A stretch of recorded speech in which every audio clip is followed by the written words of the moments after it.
오늘도 하나님 말씀 앞에 서게 되어 여러분 모두를 주의 이름으로 축복합니다. 성경 말씀 보겠습니다. 에스겔서 11장 19절부터 20절입니다. 내가 그들에게 한 마음을 주고 그 속에 새 영을 주며 그 몸에서 돌 같은 마음을 제거하고 살 같은 부드러운 마음을 주어 내 율례를 따르며 내 규례를 지켜 행하게 하리니 그들은 내 백성이 되고 나는 그들의 하나님이 되리라. 아멘.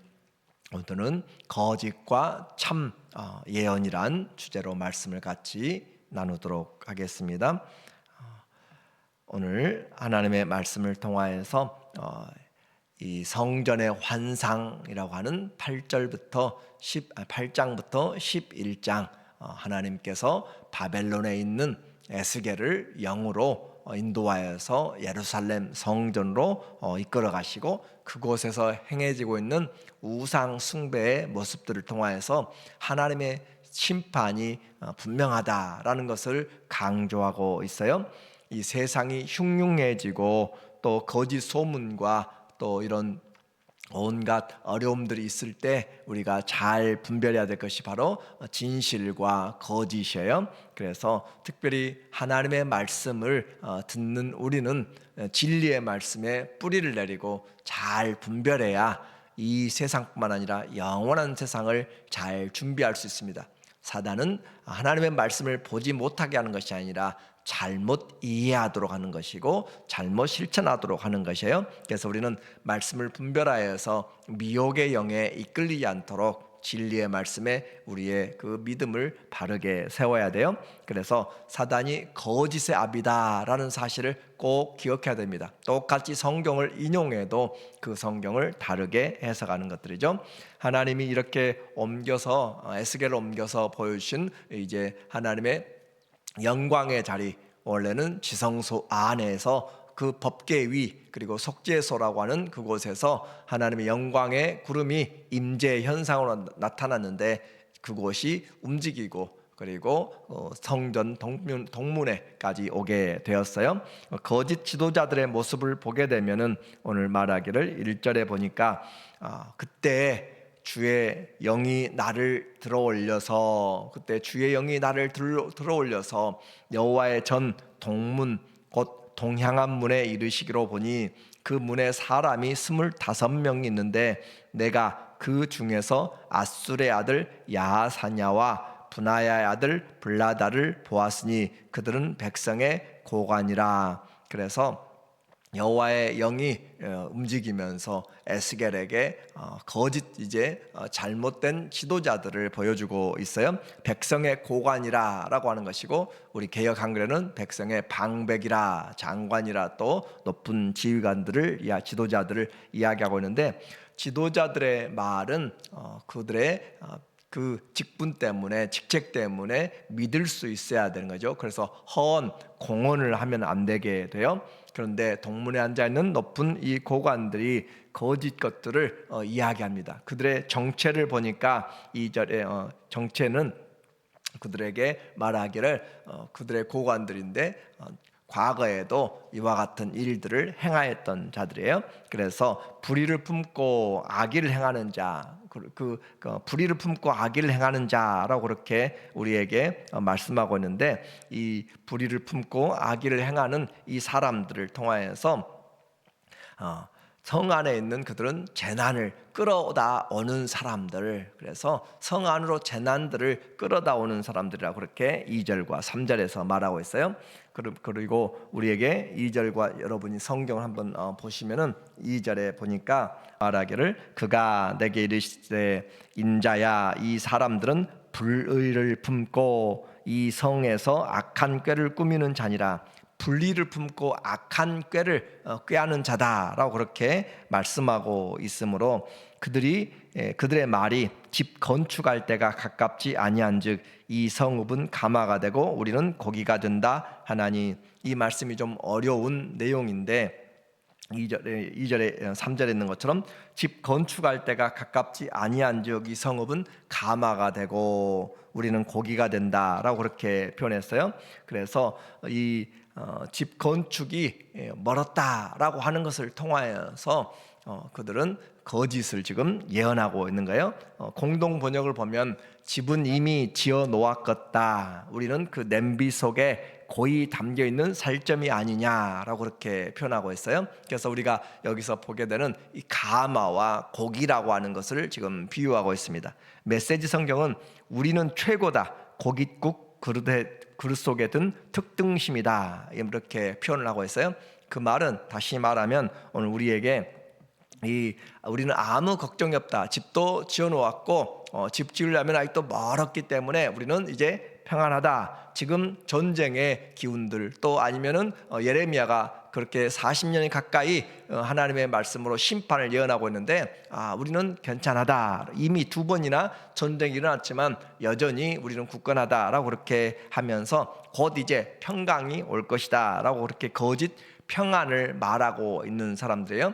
여기서 이 가마와 고기에 대한 비유는 이스라엘 민족들이 사람들이 고기를 구울 때 2종류로 구분합니다. 그래서 좋은 것들은 그릇 안에 그릇 안에 넣고 삶고 나쁜 것들은 직접 불에다 구워 먹든지 아니면 버리든지 하는 것이에요. 그렇게 해서 우리는 이 예루살렘 성은 이 가마, 아주 철가마 같이 무쇠이기 때문에 그 무쇠 같은 이 가마가 성읍을 지켜주고 우리는 그 성읍 예루살렘 성 안에 든 고기 특등심이기 때문에 우리는 이와 같이 귀한 존재로 우리는 안전하다라고 그렇게 이해를 하고 있다라는 거죠. 그래서 가마와 고기는 우리가 생각하는 것처럼 나쁜 의미가 아니라 그들에게는 좋은 의미로 우리가 선택된 자들이고 지금 버려진 자들은 바벨론 포로로 605년에 끌려가고 또 597년에 끌려간 그 사람들이 버려진 고기다라는 그런 그들의 속담, 그들의 삶의 문화에서 나오는 이야기예요.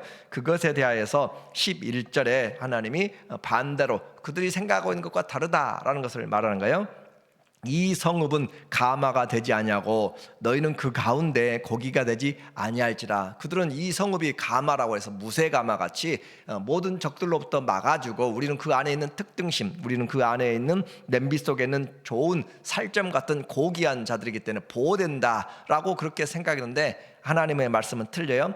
이 성읍은 너희의 가마가 되지 아니하고 너희는 그 가운데 고기가 되지 아니할지니라. 내가 너희를 이스라엘 변경에서 심판하니 오히려 내가 너희를 끄집어내서 밖에다 버리겠다라고 그렇게 그들이 생각했을 때는 이미 전쟁의 포로로 그렇게 1, 2차 끌려간 자들이 버려진 자들로 그렇게 생각했는데 하나님은 아니다. 너희를 끄집어내서 내가 버리겠다. 너희는 내가 여호와인 줄 알리라. 너희가 내 율례를 행하지 아니하며 규례를 지키지 아니하고 너희 사방에 있는 이방인의 규례대로 행하였느니라 하셨다 하라라고 그렇게 말하고 있어요. 그래서 이 성이 너희가 말하는 것처럼 보호받는 그런 존재가 아니라 하나님께서 행하시는 일에 따를 때 그들이 특별한 존재가 된다라고 하는 거예요. 그래서 하나님의 말씀이 다르다라는 걸 통하여서 우리는 그 거짓 예언을 듣고 사람들이 믿음의 이 말씀에서 떠나서 안전하다, 아직도 평안하다, 우리는 그렇게 생각하고 있는데 전혀 다르다. 그래서 이와 같이 말씀을 전할 때 이 에스겔이 말씀을 전할 때 블라야라고 하는 사람이 그 자리에서 죽게 됩니다. 이와 같은 것은 하나님이 가끔 그렇게 하나님의 말씀을 대적하는 자들을 그렇게 심판하심으로써 그 말씀이 참인 것을 말씀해요. 예레미야의 시대에도 하나님의 말씀을 전할 때 그 말씀을 반대하였던 시드기야도 그렇게 죽임을 당하게 되는 거죠. 이와 같이 하나님의 말씀이 이미 그들에게 전해졌을 때 잘못된 백성의 지도자들의 그런 일들로 인해서 거짓 예언들을 믿게 되면 망하게 됩니다. 이제 하나님이 반대로 나가 있는 사람들, 밖에 나가 있는 사람들에 대하여서 그들을 향하여서 하나님이 소망의 메시지를 주고 있어요. 16절에 보면은 하나님의 성전이 그런즉 너는 말하기를 주 여호와의 말씀에 내가 비록 그들을 멀리 이방인 가운데로 쫓아내어 여러 나라에 흩었으나 그들이 도달한 나라에서 내가 잠깐 그들에게 성소가 되리라 하셨다 하고, 그래서 하나님께서 지금 쫓겨나간 바벨론에 그들에게 내가 잠깐 성전이 된다라고, 성소가 된다라고 이야기한 것은, 하나님의 성소는 하나님의 집이고 하나님이 그곳에 함께 하신다는 거죠. 지금 바벨론에 흩어져 있는 자들에게, 또 에스겔에게 하나님의 임재가 임함으로써 그들을 보호하고 그들과 함께 하는 것을 지금 말씀하고 있는 것처럼, 그 땅에 하나님의 은혜가 임하게 될 것. 그러나 그곳에 성소가 잠깐이라고 함으로써 그 바벨론에서 다시 끌어올 것을 주님이 지금 이야기하고 있어요. 여기서 우리가 알아야 될 것이, 하나님의 자녀들은 바로 하나님과 함께 살 때 우리의 삶에 의미가 있고 하나님 앞에서 올바로 인생이 세워지게 됩니다. 그래서 하나님과 함께 하지 않는 그 성전, 그 모든 것들은 다 무너지게 돼요. 우리가 어딜 가든지, 그래서 하나님이 다윗을 향하여서 네가 어디로 가든지 내가 너와 함께하리라 라고 하시는 것은, 바로 하나님을 사랑하는 자들에게 하나님이 함께 임마누엘이 되시고 그들의 보호자가 되시고 피난처가 되시고 산성이 되어 주신다라고 하는 그런 의미를 말씀하고 있습니다. 그러므로 이제 하나님의 그 영이 동편에서 떠서 점점 성전에서부터 시작하여서 밖으로 나가고 있는 그런 모습으로 우리에게 다가오고 있어요. 하나님의 이 다스리심은 예루살렘이나 바벨론이나 어디나 문제가 되지 않습니다. 그래서 오히려 그 징계의 시간이 끝나면 예루살렘에서 하나님이 예루살렘으로 다시 그들을 복귀시킬 것이다 라고 그렇게 말하므로, 그 밖에 있는 사람들에게 하나님이 소망을 심어주고 그들을 하나님의 자녀들로 인도해 나가는 것이죠. 새 언약에 복을 주십니다. 이 에스겔서에서 가장 중요한 말씀 중에 하나, 19절의 말씀이에요. 내가 그들에게 한 마음을 주고 그 속에 새 영을 주며 그 몸에서 돌 같은 마음을 제거하고 살 같은 부드러운 마음을 주어 내 율례를 따르며 내 규례를 지켜 행하게 하리니 그들은 내 백성이 되고 나는 그들의 하나님이 되리라. 내가 그들에게 한 마음을 준다. 그리스도의 마음이죠. 한 마음을 주고 그 속에 새 영을 주고, 마치 예레미야가 새 언약으로 그렇게 이야기한 것처럼 이 에스겔에게도 하나님께서 이 새 언약의 약속을 통하여서 내가 다시 너희를 회복시킬 것이고, 가장 성경의 처음부터 끝까지 우리에게 말씀하고 있는 20절에 있는 것처럼 그들은 내 백성이 되고 나는 그들의 하나님이 되리라. 이 일을 위하여서 하나님이 창조의 역사를 하신 거잖아요. 나는 너희의 하나님이 되고 너희는 나의 자녀가 되리라 라고 하신 것이죠. 그래서 이 관계를 회복시키기 위하여서 주님이 새 영을 주시고, 이 일을 위하여서 또 하시기 위해서 메시아 대신 그리스도께서 우리에게 오셨다라고 하는 사실을 말하고 있어요. 이제 우리는 기억할 것이, 성전은 죄와 함께 할 수가 없습니다. 하나님의 성전된 사람 역시 죄가 관영하게 되면, 하나님의 거룩을 잃어버리게 되면 더 이상 맛을 내지 못합니다. 그러므로 마음속에 하나님을 대적하는 것, 불순종과 또 가증한 것들로 채워 있으면 심판의 그런 일들을 맞이하게 돼요. 성전 동문에 임하였던 그런 하나님의 영광이 이제 그곳을 떠나서 동편 감람산까지 옮겨가게 됩니다. 23절에 보면 여호와의 영광이 성읍 가운데서부터 올라가 성읍 동쪽 산에 머물고, 이 성읍 동쪽 산은 감람산, 그렇게 이야기하죠. 기드론 골짜기를 지나서 감람산에 그 영광이 머물렀습니다. 그리고 이제 하나님은 그 영을 통하여서 에스겔을 다시 바벨론으로 환상이 끝나게 돼요. 주의 영이 나를 들어 하나님의 영의 환상 중에 데리고 갈대아 바벨론에 있는 사로잡힌 자 중에 이르시더니 내가 본 환상이 나를 떠나 올라간지라. 이렇게 해서 예루살렘 동편에서 또 올라간, 그래서 이제 묵시적인 또 계시록인 입장에서 그리스도께서 오신다라고 하는 것은 이 동편의 문들을 그들이 막아버린 것이죠. 그래서 그리스도가 오실 때 그 동편문이 열린다라고 하는 그런 이야기들이 나오게 된 거예요. 이렇게 8장부터 11장까지 성전의 환상의 내용이 끝납니다.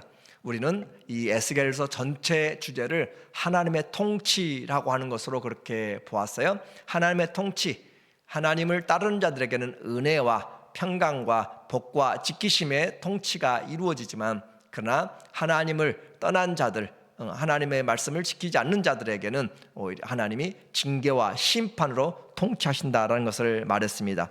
누가 이 선한 통치, 은혜의 통치를 받을 것인가? 반대로 누가 이 하나님의 심판, 진노의 심판을 받을 것인가 라고 하는 것, 그것은 바로 하나님의 말씀을 가벼이 들어서는 안 되는 것이고, 우리는 분별을 해야 돼요. 거짓 영과 거짓 예언과 참 성령과 또 하나님의 진리의 말씀을 잘 분별해야 되는 필요가 있습니다. 그러므로 우리는 말씀의 증인이 되는 것이 너무 중요한 사역이고, 온갖 거짓으로부터 이 진리의 파수꾼이 돼야 되는 것이고, 마지막 때의 기근 중에 하나가 하나님의 말씀을, 여호와의 말씀을 듣지 못한 기갈이라라고 그렇게 표현한 것처럼, 우리는 하나님의 말씀을 기울여서 잘 깨닫고, 지금이 바로 말씀을 잘 분별하고 또 행해야 될 그런 때예요. 그래서 거짓과 또 많은 미혹들이 우리에게 다가올 때 우리의 신앙의 뿌리를 그리스도의 말씀에 깊이 내리고